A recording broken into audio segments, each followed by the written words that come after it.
Good morning students.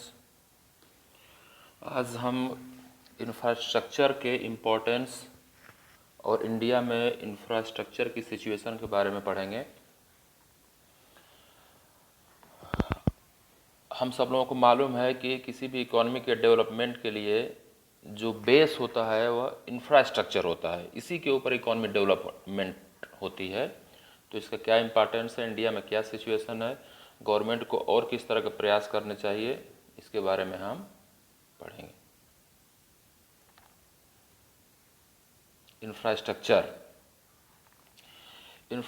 Services include roads, railways, port, airport, dams, power station, oil and gas, educational system, school, hospitals, monetary system. ये सभी चीज़ें क्या हैं? ये infrastructure है। यही बेस है जिसके ऊपर किसी कंट्री के इकोनॉमी का डेवलपमेंट वर्क होता है। जितना बढ़िया किसी कंट्री में इंफ्रास्ट्रक्चर होंगे, रोड्स अच्छे होंगे, पोर्ट्स अच्छे होंगे, स्कूल्स अच्छे होंगे, हॉस्पिटल अच्छे होंगे, मॉनेटरी सिस्टम, वहाँ का power station, oil and gas facilities, ये सब फैसिलिटी जितनी अच्छी अवेलेबल होगी किसी कंट्री में, उसका डेवलपमेंट उतनी तेज़ी के साथ होगा। आप डेवलप्ड कंट्री और जो डेवलप्ड कंट्री हैं और जो अंडर डेवलप्ड कंट्री है उनका कंपैरिजन करेंगे तो मेन जो डिफरेंस दिखेगा यही दिखेगा इंफ्रास्ट्रक्चर का। जिस कंट्री में इंफ्रास्ट्रक्चर ज़्यादा डेवलप है वहाँ का डेवलपमेंट बहुत तेज़ी के साथ होता है। जिस कंट्री में डेवलपमेंट इनका सही नहीं है इंफ्रास्ट्रक्चर का, तो ये सही से डेवलपमेंट उस कंट्री का नहीं होता, क्योंकि यह बेस है। इस बेस के अगर अवेलेबल नहीं है तो इंफ्रास्ट्रक्चर में बेस अवेलेबल नहीं है तो इकोनॉमी का डेवलपमेंट होना पॉसिबल नहीं है। Types of infrastructure. Economic infrastructure, it includes infrastructure associated with energy, transportation and communication. Economic infrastructure is important to promote economic activities, that is production and trade of goods and services.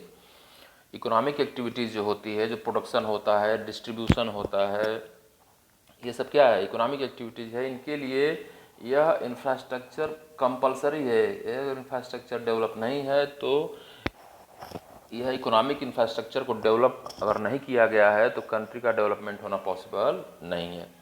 इसी तरह होता है social infrastructure. It includes infrastructure associated with education, school, health, hospitals, housing, सबको रहने के लिए घर। Social infrastructure consist of provision all those services which improve the quality of human resource. जो ह्यूमन रिसोर्स है उसके लाइफ की क्वालिटी को डेवलप करते हैं। किसी कंट्री के डेवलपमेंट के लिए यह इकोनॉमिक इंफ्रास्ट्रक्चर और सोशल इंफ्रास्ट्रक्चर यह दोनों कंपलसरी है। इनकी सिचुएशन जितनी बढ़िया किसी कंट्री में होगी, एनर्जी सेक्टर, ट्रांसपोर्ट का सिस्टम अच्छा हो, कम्युनिकेशन का सिस्टम अच्छा हो, अच्छे स्कूल्स हो, हॉस्पिटल्स हो अच्छे, तो वह कंट्री अपने आप सेल्फ डेवलप करेगी, क्योंकि यह बूस्ट करते हैं इकोनॉमिक एक्टिविटीज़ को, ये बूस्ट करते हैं। जब इकोनॉमिक इंफ्रास्ट्रक्चर, सोशल इंफ्रास्ट्रक्चर अच्छा है तो यह बूस्ट करते हैं और यह कंपलसरी है। इन सब फैसिलिटीज़, यह सिंपल फैसिलिटीज़ है जो आप अपने आसपास चारों तरफ देखेंगे। रोड हो, रेलवे हो, पावर स्टेशन हो, इलेक्ट्रिसिटी का सिस्टम हो, स्कूल्स हो, हेल्थ हॉस्पिटल्स हो, ये सब आपके आसपास, बैंकिंग फैसिलिटी आपको दिखाई देंगी।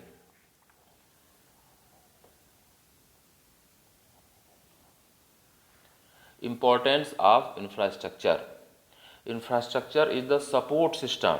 अभी हम लोगों ने डिस्कस किया कि ये सपोर्ट सिस्टम है। इंफ्रास्ट्रक्चर नहीं है तो इकोनॉमिक डेवलपमेंट का इन्वायरमेंट प्रिपेयर नहीं हो पाएगा। तो ये सपोर्ट सिस्टम है और बेसिक सपोर्ट सिस्टम है on which the efficient working of a modern industrial economy depend. Modern economy develop होती है वह इसी के ऊपर डिपेंड है, जो बेसिक इंफ्रास्ट्रक्चर है। इम्पॉर्टेंस इसका देखिए, facilitate the functioning of the economy. Economy को फंक्शनिंग के लिए यह फैसिलिटेट करते हैं जो इंफ्रास्ट्रक्चर है। सपोज दैट आप रोड को लीजिए एग्जाम्पल, हम रोड को एग्जाम्पल के रूप में लेते हैं। अगर रोड अच्छे नहीं है तो यह इकोनॉमिक एक्टिविटी में तो आधा प्रॉब्लम ऐसे ही आ जाएगी, क्योंकि रोड अगर अच्छे हैं तो सपोज दैट एग्रीकल्चर को ले लीजिए। एग्रीकल्चर प्रोडक्शन अगर अच्छा हो रहा है कंट्री में, तो विलेज एरिया कोई सिटी से बहुत दूर है, वहाँ पर प्रोडक्शन बहुत अच्छा हुआ विलेज एरिया में, बट उसको अच्छे मार्केट तक ले जाने के लिए किसी ने, एग्जांपल लेते हैं टोमेटो, किसी फार्मर ने टोमेटो का बहुत ज़्यादा प्रोडक्शन कर लिया, अब उसको सिटी से वो दूर है, रोड अच्छे नहीं है, ट्रांसपोर्टेशन फैसिलिटी अच्छी नहीं है, तो वह अपने टोमेटो को बड़े मार्केट तक नहीं ले जा पाएगा, अपने विलेज एरिया में सेल करना होगा। जब विलेज एरिया में सेल करेगा तो उसको कोई प्रॉफिट नहीं होगा, और नहीं सेल करेगा तो टोमेटो ऐसा है कि बहुत जल्दी ही वो बेकार हो जाएगा। तो अगर रोड फैसिलिटी अच्छी है, ट्रांसपोर्टेशन की फैसिलिटी अच्छी है, तो ट्रक के थ्रू या जैसे भी वह ले जाकर सेल करेगा। अभी आप लोगों ने देखा होगा कि फार्मर्स ट्रेन, किसान ट्रेन चलाई गई है कई इंडिया में कई जगह, तो ये ट्रांसपोर्टेशन फैसिलिटी है। आंध्र प्रदेश से फिश और बहुत तरह की वेजिटेबल्स, चिली वगैरह ट्रेन के थ्रू दिल्ली जा रही हैं, और वो ट्रेन ऐसी होती है, एयर कंडीशन ट्रेन है, केवल वो ट्रांसपोर्ट करने के लिए है एग्रीकल्चर प्रोडक्ट। तो उससे क्या है, जो आंध्र प्रदेश का जो फिश इंडस्ट्री हो क्या डेवलप होगी, दिल्ली के मार्केट में जाकर सेल होगा, मुंबई के मार्केट में सेल होगा आंध्र प्रदेश से, तो आंध्र प्रदेश के जो फिशिंग करने वाले लोग हैं उनको प्रॉफिट होगा। तो वो ट्रेन गवर्नमेंट ने अभी लेटेस्ट चलाना चालू किया है। तो क्या है, सब फैसिलिटीज़ हैं जो डेवलप करती हैं इकोनॉमिक एक्टिविटी को, economic development, better quality of life. अभी आप देखा कि जब इंफ्रास्ट्रक्चर डेवलप होगा तो अच्छी एजुकेशन फैसिलिटी मिलेगी, अच्छी हेल्थ फैसिलिटीज़ मिलेगी, हाउसिंग फैसिलिटी मिलेगी, तो लाइफ की क्वालिटी क्या होती है, डेवलप होती है। और जब इंफ्रास्ट्रक्चर डेवलप करने के लिए, अभी कुछ दिनों पहले गवर्नमेंट ने अनाउंस किया कि 1 लाख करोड़, 1 लाख करोड़ रुपए का इन्वेस्ट करेगी इंफ्रास्ट्रक्चर डेवलपमेंट के लिए। तो इस तरह के इंफ्रास्ट्रक्चर डेवलपमेंट से क्या होगा, अगर 1 लाख करोड़, 1 लाख करोड़ इन्वेस्ट होता है रोड बनाने में, पोर्ट बनाने में, या एग्रीकल्चर इंफ्रास्ट्रक्चर डेवलप करने में, स्टोरेज फैसिलिटी डेवलप करने में, जहाँ भी वो 1 लाख करोड़ रुपये जहाँ जहाँ एक्सपेंड होगा, वहाँ कुछ वर्क होगा तो लोगों को क्या मिलेगा, एम्प्लॉयमेंट मिलेगा। तो इंफ्रास्ट्रक्चर डेवलप होता है तो लोगों को एम्प्लॉयमेंट भी मिलता है।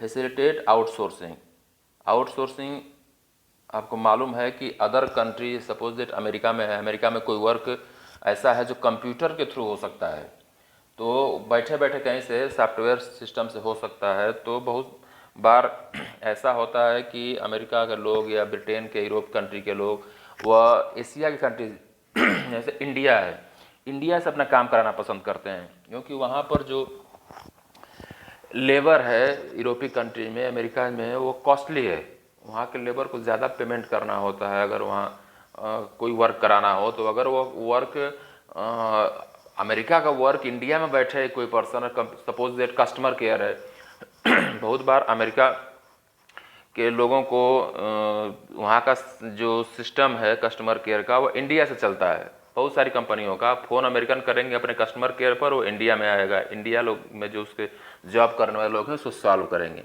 तो इस तरह की सिचुएशन के लिए, आउटसोर्सिंग के लिए, अदर कंट्री से काम कराने के लिए आईटी इंफ्रास्ट्रक्चर, इंटरनेट फैसिलिटीज़ अच्छी हो, ये सब क्या है, ज़रूरी चीज़ें होती हैं जो आउटसोर्सिंग के लिए अच्छी हो। अगर इंटरनेट ही सही नहीं चलेगा तो ऐसे ही अदर कंट्री वाले हमारे कंट्री से कोई वर्क नहीं कराएंगे। कई बार ऐसी भी रिपोर्ट आती है कि अमेरिका से किसी पर्सन ने फ़ोन किया कस्टमर केयर के लिए अपने किसी वर्क के लिए, तो पहले वो बताया जाता कि आपकी कॉल इंडिया ट्रांसफ़र की जा रही है। तो वहाँ लोग कई बार गुस्सा भी हो जाते हैं कि हमारा कंट्री का वर्क है, यहाँ से इंडिया को ट्रांसफ़र होता है बार बार, क्योंकि इंडिया में लेबर कम वेज में कम पेमेंट के मिल जाता है और वही उससे उतना काम कर देता है, और अमेरिका में वही काम अमेरिकन कंपनी कराएंगे तो ज़्यादा पेमेंट करना होता है, इसलिए आउटसोर्सिंग की जाती है अदर कंट्री से। तो इसके लिए आईटी नेटवर्क या इंफ्रास्ट्रक्चर डेवलप होना चाहिए, इंटरनेट फैसिलिटी अच्छी हो, या उस तरह का इन्वायरमेंट हो कि आउटसोर्सिंग के लिए बड़े बड़े फर्म यहाँ ओपन किए जा सकें, टैक्स सिस्टम अच्छा हो। तो ये सब क्या है, सब मिलकर इंफ्रास्ट्रक्चर है जो किसी कंट्री को डेवलप करने के लिए इम्पॉर्टेंट होते हैं। इनके अगर ये अब सपोर्ट सिस्टम इंफ्रास्ट्रक्चर का ना हो, रोड हो या पोर्ट हो या बैंकिंग फैसिलिटी हो या इंफॉर्मेशन टेक्नोलॉजी की फैसिलिटी हो, ये सब इस तरह की फैसिलिटी जो अगर अवेलेबल नहीं है तो कोई भी कंट्री का इकोनॉमिक डेवलपमेंट होना पॉसिबल नहीं है। इसलिए गवर्नमेंट बहुत बार प्रयास करती है कि बहुत ज़्यादा इन्वेस्टमेंट किया जाए इंफ्रास्ट्रक्चर में, तो इंफ्रास्ट्रक्चर डेवलप होगा तो अपने आप इकोनॉमिक एक्टिविटी डेवलप हो जाती है। इसमें इस चैप्टर में दो हमको पढ़ना था, हेल्थ और एनर्जी। तो एनर्जी तो टॉपिक रिलेटेड है, इस बार हेल्थ को हम लोग देखेंगे। Health is a state of complete physical, mental and social wellbeing and not merely the absence of disease. यह वर्ल्ड हेल्थ ऑर्गेनाइजेशन ने डिफिनीसन दिया है हेल्थ का कि अब फिजिकल, मेंटल और सोशल तीनों तरीके से हेल्दी होना चाहिए, केवल डिजीज नहीं है इसी को हेल्दी नहीं माना जाता है। तो हर तरीके से मेंटली भी फिट होना चाहिए कोई पर्सन, हेल्दी तभी बोला जाएगा वो।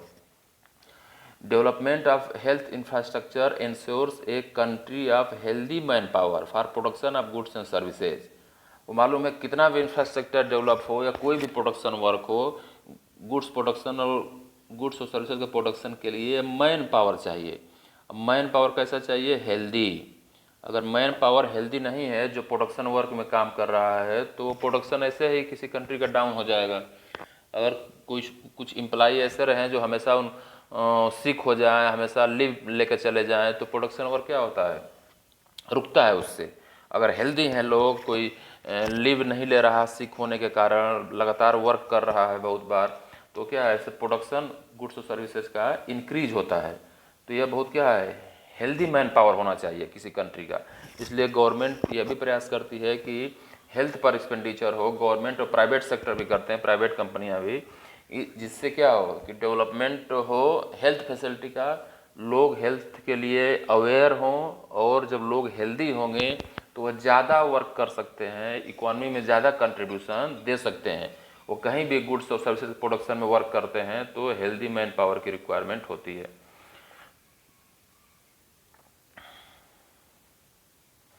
अब हेल्थ केयर के दो सिस्टम है इंडिया में, एक गवर्नमेंट हेल्थ केयर है, एक प्राइवेट हेल्थ केयर है, और तीसरा है गवर्नमेंट और प्राइवेट मिलकर भी प्रयास कर रही हैं एक साथ। तो जो गवर्नमेंट और mere presence of health infrastructure is not sufficient to have healthy people, it should be accessible to all. अभी केवल हॉस्पिटल बना देना ही सफिशिएंट नहीं है, यह सभी के जो भी हो, किसी के पास इनकम ज़्यादा है, रिच पर्सन हो, कोई पुअर पर्सन हो, सबके क्या हो, रिच में हो, सब लोग वहाँ हॉस्पिटल में जा सके, अपना ट्रीटमेंट करा सकें, इस तरह की फैसिलिटी हो।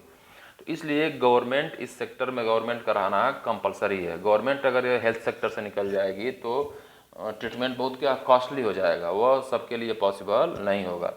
तो गवर्नमेंट का जो हेल्थ केयर सिस्टम इंडिया में है, इसके तीन, फर्स्ट, सेकेंड, थर्ड, तीन टीयर में है। जो टीयर फर्स्ट है इसको प्राइमरी सेक्टर बोल सकते हैं, हेल्थ सेक्टर का। यह आप देखेंगे विलेज या स्मॉल टाउन में छोटे जगहों पर होते हैं, छोटे से हॉस्पिटल होते हैं। आपको फंडामेंटल फीवर हुआ, थोड़ी सी चोट लगी, छोटे मोटे जो प्रॉब्लम्स होती है वो, इससे यहाँ पर हम इसका ट्रीटमेंट करा सकते हैं। बहुत ज़्यादा कोई बड़ी प्रॉब्लम है तो उसका ट्रीटमेंट नहीं हो पाता। जो टीयर 2 होता है या मैक्सिमम डिस्ट्रिक्ट हेडक्वार्टर्स को होते हैं, जो डिस्ट्रिक्ट हेडक्वार्टर्स होते हैं किसी भी डिस्ट्रिक्ट के, या कुछ और थोड़ा सा बड़े सिटीज़ होते हैं, वहाँ पर टीयर 2 होते हैं।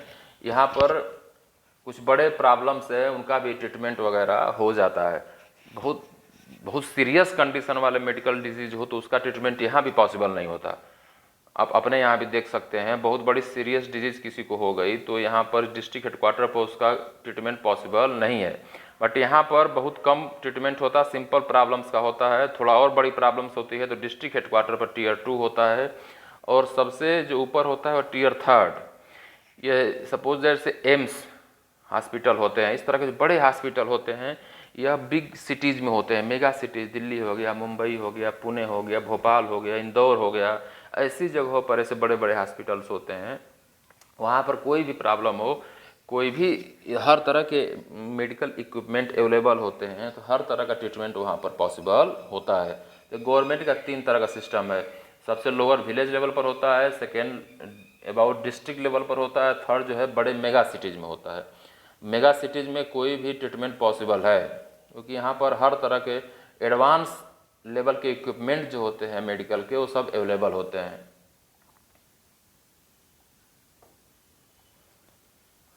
प्राइवेट सेक्टर अब देखेंगे अगर तो approx 70% of the hospital in India run by the private sector. आप अपने सिटीज़ में भी देख सकते हैं, जहाँ भी आप जिस सिटी में हैं, कि आपको प्राइवेट हॉस्पिटल ज़्यादा दिखेंगे, गवर्नमेंट हॉस्पिटल का नंबर बहुत कम है। तो अबाउट 70% जो प्राइवेट हॉस्पिटल चल रहे हैं, about 60% of dispensaries are run by the private sector. Private sector provides health care of 80% of out patient and 46 in patient. Out patient होते हैं, जाते हैं और डॉक्टर से मिलते हैं, मेडिसिन लेते हैं, घर चले जाते हैं। इन पेशेंट होते हैं जिनको हॉस्पिटल में रखना पड़ता है 1 दिन 2 दिन 4 दिन 5 दिन। तो आप देख रहे हैं कि 80% आउट पेशेंट को कौन कवर कर रहा है? प्राइवेट सेक्टर ही कवर कर रहे हैं। गवर्नमेंट सेक्टर के हॉस्पिटल्स के नंबर्स कम है। The role of government in providing health care is still very important, as poor people can depend only on government hospital due to huge expense in private health services, but private public partnership PPP can effectively ensure reliability, quality and affordability of both drug and Medicare। अभी government का इससे रहना जरूरी है। Private sector में expense क्या होते हैं? ज़्यादा होते हैं। तो अभी गवर्नमेंट ऐसा भी कर सकती है कि प्राइवेट हॉस्पिटल के साथ मिलकर कुछ हॉस्पिटल खोले, इसमें गवर्नमेंट और प्राइवेट दोनों मिलकर हॉस्पिटल हो, तो वो ज़्यादा इफेक्टिव हो सकता है।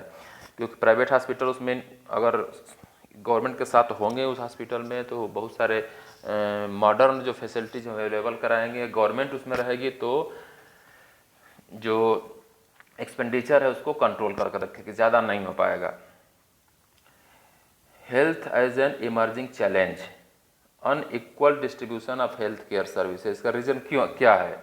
हेल्थ की इतनी प्रॉब्लम है, इसका रीज़न इसलिए है कि जो हेल्थ केयर सर्विसेज है वह डिस्ट्रीब्यूशन सही तरीके से नहीं है। आप यह देखेंगे कि शहर जो बड़े सिटीज़ हैं वहाँ पर ज़्यादा फैसिलिटीज़ मिलेगी, विलेज एरिया में जाएंगे तो आपको फैसिलिटी बहुत कम मिलेगी। तो यह अनइक्वल डिस्ट्रीब्यूशन है हेल्थ केयर सर्विसेज का। अच्छे हॉस्पिटल आपको सिटी में मिलेंगे, विलेज एरिया में मिलना पॉसिबल नहीं है। कम्युनिकेबल डिजीज बहुत तेज़ी से बढ़ रहे हैं, डेंगू है, मलेरिया है, अभी तो कोरोना वायरस की सिचुएशन हम देख रहे हैं। तो ये क्या है? यह बहुत बड़ा चैलेंज है हेल्थ सेक्टर के लिए। पुअर मैनेजमेंट सही तरीके से नहीं है। यह इस तरह की प्रॉब्लम्स क्यों आ रही है? मैनेजमेंट सही तरीके से नहीं है।